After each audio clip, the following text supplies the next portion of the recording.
Welcome back to the channel Coins Collector everyone to another exciting video on rare coins, numismatics, and the fascinating treasures that might be hiding right inside your pocket change. Today we are diving deep into a coin that has taken the attention of collectors, investors, and coin enthusiasts around the world.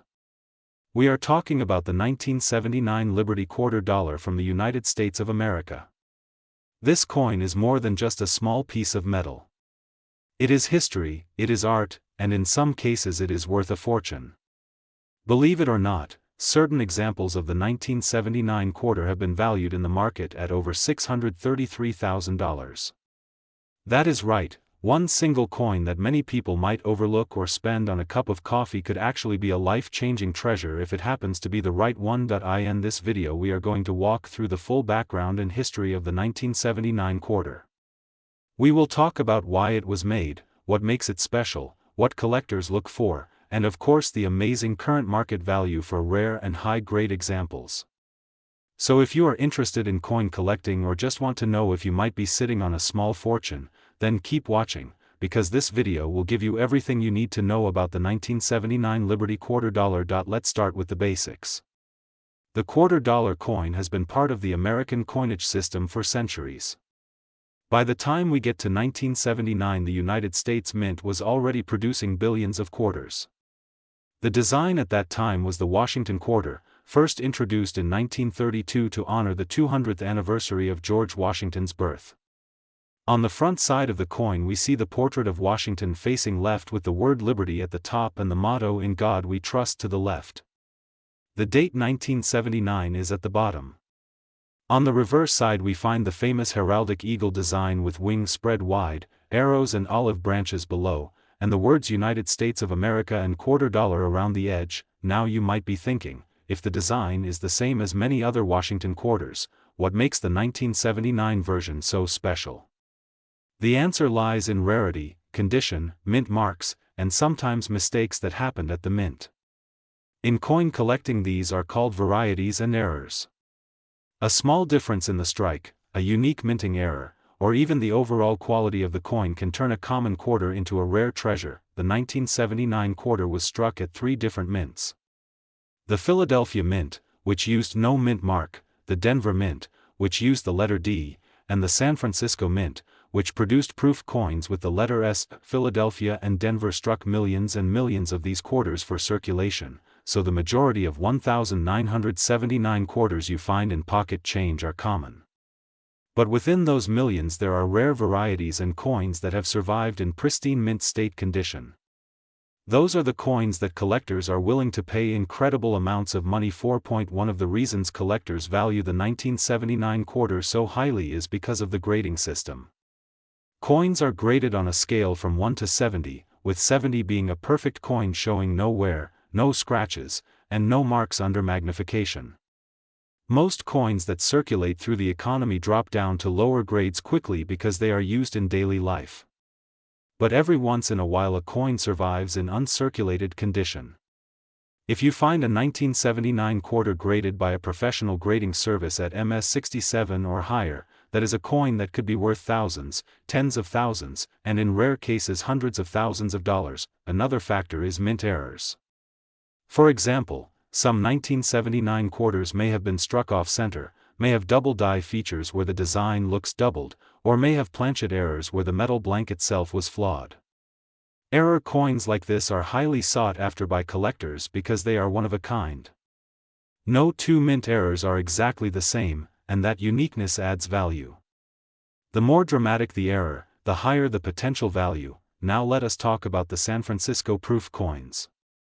Proof coins are specially made for collectors with polished dies and planchets.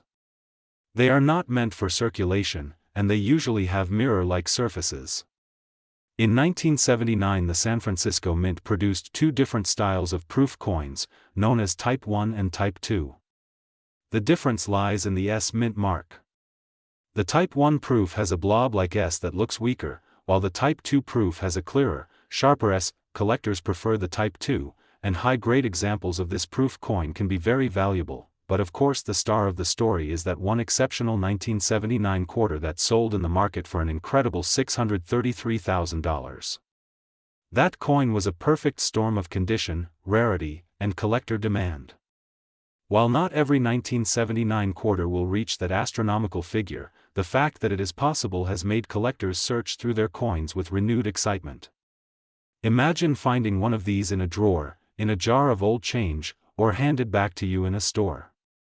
That is why coin collecting is so thrilling, because hidden treasures really do exist. The current market value of the 1979 quarter depends on several things. A circulated coin found in change is usually worth only face value, 25 cents. An uncirculated coin from the Philadelphia or Denver Mint might be worth a few dollars. A proof coin from San Francisco might be worth $5 to $10 depending on the type. But once you move up the grading scale into MS66, MS67, or higher, the value can jump dramatically. At that point you are no longer talking about pocket change, you are talking about serious money. Collectors will pay hundreds or thousands for coins that are certified at the top of the grading scale. So how can you know if you have a valuable 1979 quarter? The first step is to examine the coin carefully. Look at the mint mark to see where it was struck. Look at the details of Washington's portrait and the eagle on the back. Is the strike sharp? Are there any unusual features like doubling or off-center strikes? Next, consider the condition. Is the coin worn and dull, or does it still shine like new? If it looks exceptional, it might be worth sending to a professional grading service like PCGS or NGC.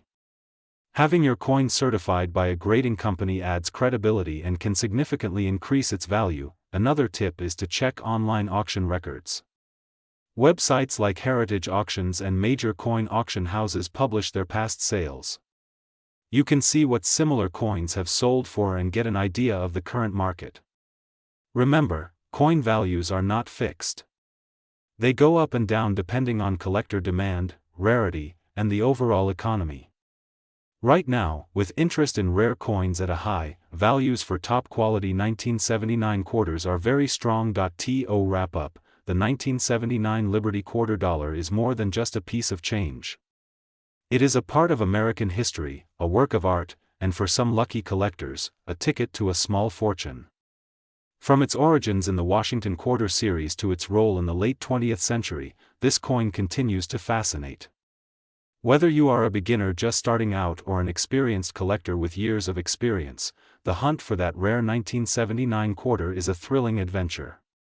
Keep your eyes open, check your coins carefully, and who knows, you might be the next person to discover a coin worth hundreds of thousands of dollars. So that is the story of the 1979 Liberty quarter dollar, a coin that proves small things can hold big value.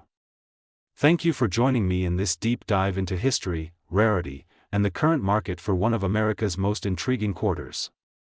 Be sure to like this video, subscribe for more coin collecting guides, and share this with friends who might have a hidden treasure sitting in their change jar. Until next time, keep searching, keep collecting, and remember, every coin tells a story.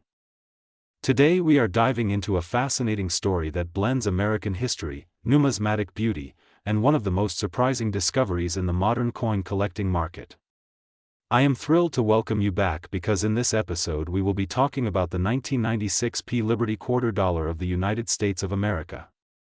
This is no ordinary coin. It is a small piece of metal that was struck nearly 3 decades ago, but in the world of coin collecting it has become the center of attention because of its incredible value and the astonishing stories behind it. Imagine a coin that most of us might have spent at the grocery store or kept as pocket change suddenly being worth not just a few dollars, not just a few hundred, but a jaw-dropping $343,000 in today's market. Yes, you heard that right. A single 1996 Liberty quarter dollar can reach values that make collectors, dealers, and everyday treasure hunters rush to check their change jars, wallets, and old coin rolls. When we think about American quarters, most of us picture George Washington on the obverse, a coin that we have handled countless times in our daily lives. The quarter has been a symbol of American commerce, of everyday transactions, and for many people it is just a convenient piece of money. But for collectors the quarter is so much more. Every small detail, every mint mark, every year carries its own story. And the 1996 Philadelphia minted Liberty quarter dollar has a story that has stunned the numismatic world. To set the stage, we need to go back to the mid-1990s. It was a period of transition in American coinage. The United States Mint was still producing the traditional Washington quarter design that had been in circulation since the 1930s. The big statehood quarters program that would sweep the nation in the late 1990s had not yet begun. In 1996, the Mint was striking quarters in Philadelphia, Denver, and San Francisco as usual, and for most people these coins were ordinary. But here is where the hidden gem comes in. Among the millions of coins produced, certain examples struck in Philadelphia with the P Mint mark turned out to be extraordinary. Now, what makes a coin extraordinary in the collecting world? Several things can. It could be a minting error that makes the coin unique. It could be a low mintage number that creates scarcity. It could be the condition of the coin, preserved in near-perfect mint state with a blazing shine that has survived the decades without scratches, wear, or handling. And it could also be a combination of historical context and collector demand. The 1996 P Liberty quarter has all the right ingredients to make it a modern treasure. While millions were minted, finding one in flawless condition, graded at the highest levels by professional coin grading services, is unbelievably rare. Those perfect specimens have been driving record prices at auctions. Let's imagine the scene for a moment. A collector sends in a 1996 P quarter to be graded. The coin comes back with a top grade designation, maybe mint state 68 or higher. Suddenly, what looked like a common 25-cent piece transforms into a museum-worthy artifact. Dealers start bidding. Collectors with deep pockets know that such coins almost never appear on the market. The bidding climbs higher and higher until finally the hammer falls at over $300,000. That is the reality we are talking about today. A simple quarter worth 25 cents has sold for an astronomical sum of $343,000, and that is why people are racing to learn about this coin. But to really understand the significance, we have to appreciate the design and the history behind it. On the obverse of the 1996 quarter is the familiar portrait of George Washington, the first President of the United States, a design originally created by John Flanagan in 1932. Washington's face has become a staple of American coinage, a reminder of leadership, independence, and the founding of the nation. On the reverse is the eagle, wings spread, a strong national symbol representing freedom and strength. This was before the statehood quarters began, so the reverse design was still the classic eagle that had graced quarters for decades. The mint mark P on the obverse identifies Philadelphia, the historic city where America declared its independence and where the mint has produced coins for centuries. In 1996 the Philadelphia Mint struck millions of quarters, but the truth is that most of them entered circulation immediately, rattling around in pockets and cash registers. Very few were preserved in pristine condition. That is why today the hunt is so intense. If you can find a coin that has somehow survived untouched, with full luster, no wear, and the sharpest details, you could be looking at a life-changing discovery. Collectors call this the thrill of the hunt. Every time you sort through coins there is the possibility, however small, that you will stumble upon a treasure worth a fortune. And when the treasure is as iconic as a quarter, something that everyone can recognize, the excitement spreads far beyond just the coin collecting community. Let us take a closer look at the market value. Over the years, auction houses have reported stunning sales of 1996 P quarters in exceptional condition. A common circulated example might only be worth a small premium over face value, perhaps $1 or $2 depending on condition. An uncirculated example could bring in more, maybe $10 or $20. But when you get into the highest graded examples, the price leaps into the thousands, tens of thousands, and in the case of that record-breaking coin, hundreds of thousands. The top of the market currently sits at that legendary figure of $343,000, a number that still amazes even seasoned professionals. This shows us the incredible power of rarity combined with demand. Even in the modern coinage era, when millions of coins are struck by machines, perfection is so elusive that it becomes worth a fortune. For anyone watching this video right now, the lesson is clear. Never overlook the coins in your possession. That jar of change on the kitchen counter might hold a hidden gem. The quarter in your pocket could be the key to a discovery. And if you have a 1996 quarter dollar, it is absolutely worth examining carefully. Look for details, check the condition, and consider having it graded if it appears uncirculated and pristine. You never know, you could be holding something that could change your financial future. What makes this story even more exciting is how it connects everyday life to the larger history of America. The quarter is not just money. It is art, it is history, it is a tangible piece of our culture. Each coin carries the weight of the time in which it was struck. The year 1996 was a time of new beginnings, technological advances, and anticipation for the upcoming 21st century. To hold a 1996 quarter is to hold a little piece of that moment in time. And when that coin is valued at hundreds of thousands of dollars, it becomes more than a collectible. It becomes a legend. So as we begin this journey into the fascinating world of the 1996 Liberty quarter dollar, I invite you to stay tuned and watch closely because we are going to break down everything you need to know. We will talk about why this coin is so valuable, how to identify it, what makes one example worth only face value while another example is worth hundreds of thousands, and what the current market trends are showing for collectors and investors. By the end of this video you will have a deeper appreciation for the humble quarter, and you might even be inspired to start your own treasure hunt. Coins have always had a magic about them. They pass from hand to hand, carrying stories, memories, and sometimes secrets. The 1996 Liberty quarter dollar is one of those coins that remind us to look closer, to pay attention, and to never underestimate the power of history locked inside a simple piece of metal. Whether you are a seasoned collector or a curious newcomer, this story is for you. Because the next great discovery might be in your very own pocket.